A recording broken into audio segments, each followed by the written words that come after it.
যুবক বলে, নবী গো, আপনি আমার চেনেন না, আপনি আমার কথা মনে হয় শোনেন নাই। নবীজি বললেন, তুমি কে গো?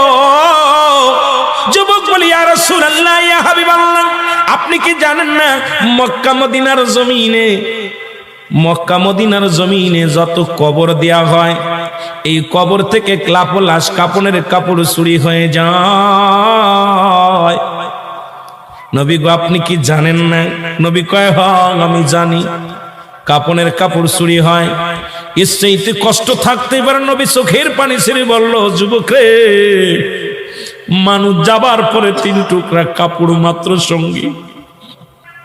যুবক বলে, ইয়া রাসূলুল্লাহ, ইয়া হাবিবাল্লাহ, নবী গো, মক্কা মদিনার জমিনে যত কাপনের কাপড় চুরি হয়েছে, ওই কাপনের কাপড় চুরি করেছি আমি, নবী গো, আমি সেই যুবক, কাপনের কাপড় চুরি করা যুবক। আল্লাহু আকবার। আল্লাহর নবী ডাকতে বলে, যুবক রে, ও যুবক, শুনে নাও, তুমি কেমনে এই কাজটা করলা? তুমি মানুষের কাপনের কাপড় চুরি করলা। এ যুবক, দুনিয়ার মধ্যে কি আর কোন কাজ পাও নাই?